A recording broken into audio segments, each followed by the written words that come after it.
Hi hello ನಮಸ್ಕಾರ, welcome back to the channel. ನಾನು ನಿಮ್ಮ ಅಲೆಮಾರಿ ಅಭಿಯಂತರ. ಟೈಮ್ ಬೆಳಗ್ಗೆ 6 ಗಂಟೆ ಆಗಿದೆ. ನಾನೀಗ ಸುಬ್ರಹ್ಮಣ್ಯದಲ್ಲಿ ದೇವ್ರ ದರ್ಶನಕ್ಕೆ ಹೋಗ್ತಾ ಇದ್ದೀನಿ. ದರ್ಶನಕ್ಕೂ ಮೊದಲು ಆಶ್ಲೇಷ ಬಲಿ ಪೂಜೆ ಇದೆ. ಆ ಪೂಜೆ ಮುಗಿಸ್ಕೊಂಡು ದರ್ಶನ ಮಾಡಬೇಕು. ಆಶ್ಲೇಷ ಬಲಿ ಪೂಜೆಗೆ 500 ರೂಪಾಯಿ ಟಿಕೆಟ್ ಇರುತ್ತೆ. ಈ ಪೂಜೆಗೆ ಹೋಗೋರು ಮೊದಲು ಸಂಕಲ್ಪ ಮಾಡಿಸ್ಕೊಂಡು ಹೋಗ್ಬೇಕು. ಸಂಕಲ್ಪ ಮಾಡಿಸ್ಕೊಂಡಾದ್ಮೇಲೆ ಅಲ್ಲೇ ಪಕ್ಕದಲ್ಲೇ ಇರೋ ಶೃಂಗೇರಿ ಮಠದಲ್ಲಿ ಆಶ್ಲೇಷ ಬಲಿ ಪೂಜೆಗೆ ಹೋಗ್ಬೇಕು. ಸುಮಾರು 1 ರಿಂದ 1.5 ಗಂಟೆ ಈ ಪೂಜೆ ಇರುತ್ತೆ. ಇದಲ್ಲದೆ ಈ ದೇವಸ್ಥಾನದಲ್ಲಿ ಇನ್ನೂ ಬೇರೆ ಬೇರೆ ಪೂಜೆಗಳು ನಡೆಯುತ್ತೆ. ನಿಮ್ಗೆ ಯಾವ್ದಾದ್ರು ಪೂಜೆ ಬಗ್ಗೆ ಮಾಹಿತಿ ಬೇಕು ಅಂದ್ರೆ ಕಮೆಂಟ್ ಮಾಡಿ, ನಾನು ನಿಮಗೆ ಪೂಜೆ ಬಗ್ಗೆ ಮಾಹಿತಿ ಕೊಡ್ತೀನಿ. ವಿಡಿಯೋನ ಕೊನೆವರೆಗೂ ನೋಡಿ. ವಿಡಿಯೋ ಇಷ್ಟ ಆದ್ರೆ ಲೈಕ್ ಮಾಡಿ, ಚಾನಲ್ಗೆ ಸಬ್ಸ್ಕ್ರೈಬ್ ಮಾಡಿಲ್ಲ ಅಂದ್ರೆ ದಯವಿಟ್ಟು ಚಾನಲ್ಗೆ ಸಬ್ಸ್ಕ್ರೈಬ್ ಮಾಡಿ. ತುಂಬಾ ಜನ ವಿಡಿಯೋ ನೋಡ್ತಾ ಇದ್ರ ಬಟ್ ಸಬ್ಸ್ಕ್ರೈಬ್ ಮಾಡ್ತಾ ಇಲ್ಲ. ಯಾರ್ಯಾರು ವಿಡಿಯೋ ನೋಡ್ತಾ ಇದ್ರೋ ದಯವಿಟ್ಟು ಚಾನಲ್ಗೆ ಸಬ್ಸ್ಕ್ರೈಬ್ ಮಾಡಿ. ನೀವು ಇಲ್ಲೇನ್ ನೋಡ್ತಾ ಇದ್ರಲ್ಲ, ಇದೇ ಸಂಕಲ್ಪ ಮಂದಿರ. ನೀವು ವೀಕೆಂಡ್ ಅಲ್ಲಿ ಬಂದ್ರೆ ತುಂಬಾನೇ ರಶ್ ಇರುತ್ತೆ. ಪೂಜೆ ಎಲ್ಲ ಮುಗಿಸ್ಕೊಂಡು ದರ್ಶನಕ್ಕೆ ಅಂತ ಕ್ಯೂನಲ್ಲಿ ನಿಂತ್ಕೊಂಡ್ವಿ. ಇಲ್ಲಿ ನಿಮ್ಗೆ ದರ್ಶನಕ್ಕೆ ಜಾಸ್ತಿ ಟೈಮ್ ಬೇಕಾಗಲ್ಲ. ಅರ್ಧದಿಂದ 1 ಗಂಟೆ ಒಳಗೆ ದರ್ಶನ ಆಗೋಗುತ್ತೆ. ಧರ್ಮಸ್ಥಳ ಅಲ್ಲೆಲ್ಲ ನಿಮ್ಗೆ 4-5 ಅವರ್ ಬೇಕಾಗ್ಬೋದು ದರ್ಶನಕ್ಕೆ. ಬಟ್ ಇಲ್ಲಿ ನಿಮ್ಗೆ ಬೇಗನೆ ದರ್ಶನ ಆಗೋಗುತ್ತೆ.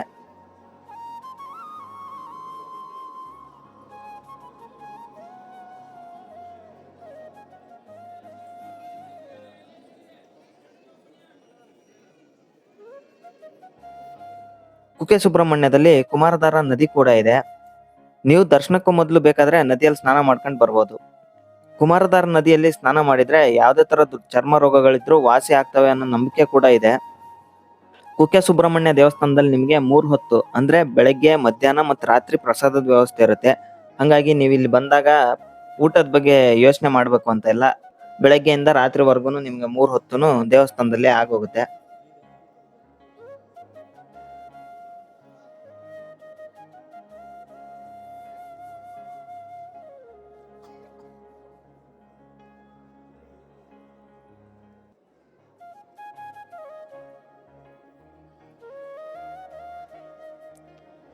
ಹೊರಗೆಯಿಂದಾನು ದೇವಸ್ಥಾನ ತುಂಬಾನೇ ಚೆನ್ನಾಗಿ ಕಾಣಿಸುತ್ತೆ. ದೇವಸ್ಥಾನದ ಬಲಬದಿಯಲ್ಲಿ ನಿಮಗೆ ಸೇವಾ ಕೌಂಟರ್ ಇದೆ. ಅಲ್ಲಿ ನಿಮಗೆ ಎಲ್ಲಾ ತರದ ಪೂಜೆಗಳದ್ದು ಡೀಟೇಲ್ಸ್ ಹಾಕಿದ್ದಾರೆ. ಅಂದ್ರೆ ಪೂಜೆ ಟೈಮಿಂಗ್ಸ್ ಏನು, ಪೂಜೆಗೆ ಟಿಕೆಟ್ ರೇಟ್ ಏನು, ಅದೆಲ್ಲ ನಿಮಗೆ ಸೇವಾ ಕೌಂಟರ್ ಅಲ್ಲಿ ಡೀಟೇಲ್ಸ್ ಸಿಗುತ್ತೆ. ಅದಲ್ಲದೆ ಸೇವಾ ಕೌಂಟರ್ ಪಕ್ಕದಲ್ಲೇ ಫ್ರೀ ಲಗೇಜ್ ಕೌಂಟರ್ ಇದೆ. ನೀವು ದೂರದಿಂದ ಬಂದಾಗ ಲಗೇಜ್ ಎಲ್ಲಿಡೋದು ಅಂತ ಏನಾದ್ರು ಪ್ರಾಬ್ಲಮ್ ಇದ್ರೆ ಅಲ್ಲಿ ಲಗೇಜ್ ರೂಮ್ ಫ್ರೀ ಇದೆ. ಸೊ ನೀವು ಅಲ್ಲಿಟ್ಟು ದರ್ಶನಕ್ಕೆ ಹೋಗ್ಬೋದು. ಅದಲ್ಲದೆ ನಿಮ್ಗೆ ದೇವಸ್ಥಾನದ ರೂಮ್ಗಳು ಸಿಗುತ್ತೆ. ಅದನ್ನ ನೀವು ಆನ್ಲೈನ್ ಅಲ್ಲೇ ಬುಕ್ ಮಾಡ್ಕೊಂಡ್ ಬರೋದು ಉತ್ತಮ. ಇಲ್ಲಿ ಬಂದ್ರೆ ಸಿಗುತ್ತಾ ಸಿಗಲ್ವಾ ಹೇಳಕ್ಕಾಗಲ್ಲ. ವೀಕೆಂಡ್ ಅಲ್ಲಿ ಬಂದ್ರೆ ಅಂತೂ ತುಂಬಾನೇ ಕಷ್ಟ ಸಿಗೋದು. ವೀಕ್ ಡೇಸ್ ಅಲ್ಲಿ ಬಂದ್ರೆ ನಿಮ್ಗೆ ಇಲ್ಲಿ ಬಂದಾಗ್ಲೂ ರೂಮ್ ಸಿಗುತ್ತೆ. ದೇವಸ್ಥಾನದ ಹಿಂದೆ ಏನು ನಿಮಗೆ ಬೆಟ್ಟಗಳು ಕಾಣುತ್ತಲ್ಲ, ಅದು ಶೇಷ ಪರ್ವತ ಮತ್ತೆ ಕುಮಾರ ಪರ್ವತ. 2 ವರ್ಷದ ಹಿಂದೆನೆ ನಾನು ಕುಮಾರ ಪರ್ವತ ಚಾರಣ ಅಂದ್ರೆ ಟ್ರೆಕ್ ಮಾಡಿದ್ದೀನಿ. ಅದನ್ನು ತುಂಬಾನೇ ಚೆನ್ನಾಗಿದೆ. ಕುಕ್ಕೆ ಸುಬ್ರಹ್ಮಣ್ಯ ದೇವಸ್ಥಾನದಲ್ಲಿ ದರ್ಶನ ಮುಗಿಸ್ಕೊಂಡು ಮುಂದೆ ನಾವು ಹೊರಟಿದ್ದೆ ಆದಿ ಸುಬ್ರಹ್ಮಣ್ಯದ ಕಡೆಗೆ. ಇದು ದೇವಸ್ಥಾನದಿಂದ ಒಂದು 500 ರಿಂದ 600 ಮೀಟರ್ ಆಗುತ್ತೆ ಅಷ್ಟೇ. ನೀವು ನಡ್ಕೊಂಡೇ ಹೋಗ್ಬೋದು. ಆದಿ ಸುಬ್ರಹ್ಮಣ್ಯ ಮೂಲ ಸ್ಥಾನ ಅಂತ ಹೇಳ್ತಾರೆ. ಆದಿ ಸುಬ್ರಹ್ಮಣ್ಯಕ್ಕೆ ಹೋಗುವಾಗ ನಿಮ್ಗೆ ಈ ತರ 2 ಕಡೆನೂ ಹಣ್ಣುಕಾಯಿ ಅಂಗಡಿಗಳು ಕಾಣುತ್ತೆ. ಹಣ್ಣುಕಾಯಿ ಅಷ್ಟೇ ಅಲ್ಲ, ನಿಮಗೆ ಇಲ್ಲಿ ಚಿಕ್ಕ ಚಿಕ್ಕದು ನಾಗರ ಪ್ರತಿಮೆಗಳು ಸಿಗ್ತವೆ. ಅದು ಕೆಲವೊಬ್ರೆಲ್ಲ ದೇವಸ್ಥಾನಕ್ಕೆ ಹರಕೆ ಹೊತ್ಕೊಂಡವರು ಅದನ್ನ ಕಾಣಿಕೆಯಾಗಿ ಕೊಡ್ತಾರೆ ಅನ್ಸುತ್ತೆ. ಸೊ ಅದನ್ನು ಸಿಗುತ್ತೆ ನಿಮ್ಗೆ. ಇಲ್ಲಿಂದ ಒಂದು 500 ಮೀಟರ್ ಆಗುತ್ತೆ ಆದಿ ಸುಬ್ರಹ್ಮಣ್ಯ ಅಷ್ಟೇ. ಒಂದು ಸಣ್ಣ ಸೇತುವೆ ದಾಟ್ಕೊಂಡು ದೇವಸ್ಥಾನಕ್ಕೆ ಹೋಗ್ಬೇಕು ನೀವು.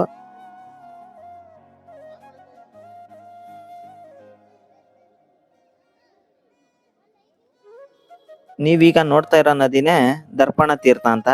ಇದು ಕುಮಾರಧಾರ ನದಿ ಇದೆಯಲ್ಲ, ಅದ್ರ ಉಪನದಿ ಇದು. ಇದು ಮುಂದೆ ಹೋಗಿ ಕುಮಾರಧಾರದ ಜೊತೆನೆ ಸೇರ್ಕೊಳ್ಳುತ್ತೆ.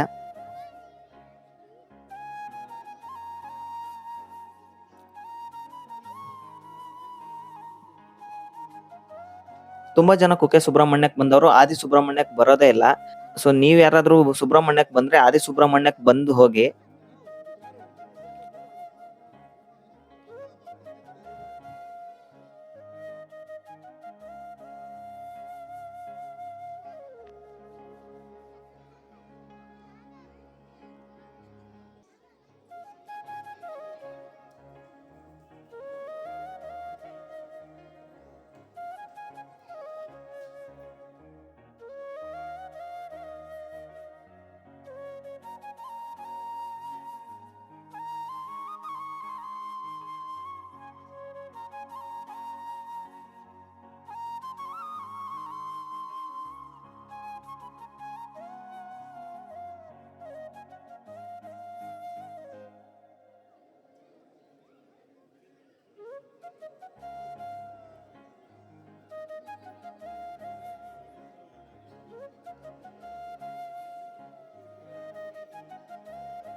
ಕುಕ್ಕೆ ಸುಬ್ರಹ್ಮಣ್ಯದಲ್ಲಿ ದರ್ಶನ ಎಲ್ಲ ಮುಗಿಸ್ಕೊಂಡು ರೂಮ್ ಚೆಕ್ಔಟ್ ಮಾಡಿ ನಾವು ಹೊರಟಿದ್ದೆ 800 ವರ್ಷ ಹಳೆಯ ಕುಲ್ಕುಂದ ಬಸವಮೂಲ ದೇವಸ್ಥಾನಕ್ಕೆ.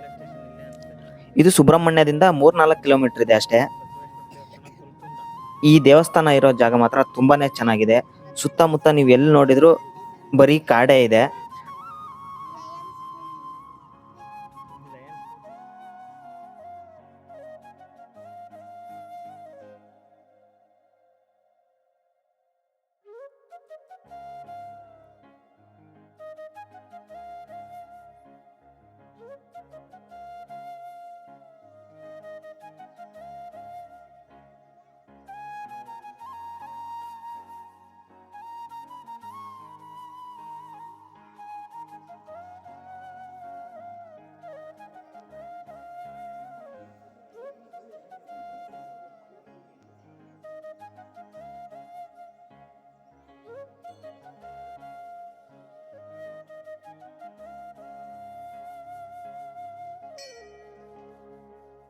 ಈ ದೇವಸ್ಥಾನದಲ್ಲಿರುವ ಬಸವಣ್ಣನ ಮೂರ್ತಿಯನ್ನು ಪ್ರತಿಷ್ಠಾಪನೆ ಮಾಡಿದ್ದು ಕೆಳದಿಯ ಶಿವಪ್ಪ ನಾಯಕರಂತೆ.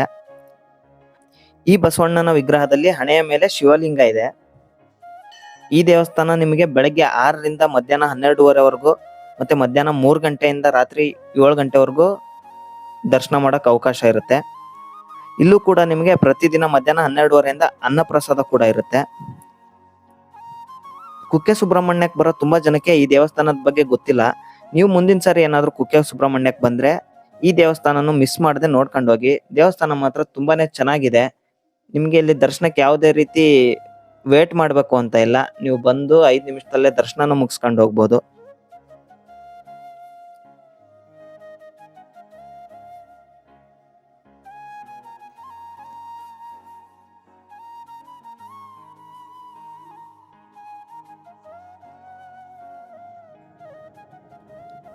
ಕುಕ್ಕೆ ಸುಬ್ರಹ್ಮಣ್ಯ ಮತ್ತು ಬಸವಮೂಲ ದೇವಸ್ಥಾನ ನೋಡ್ಕೊಂಡು ನಾವು ಹೊರಟಿದ್ದೆ ಮಂಗಳೂರು ಕಡೆ. ಮಂಗಳೂರಲ್ಲಿ ಬೀಚ್ ಮತ್ತೆ ಕೆಲವೊಂದು ದೇವಸ್ಥಾನ ಹೋಗೋ ಪ್ಲಾನ್ ಇದೆ.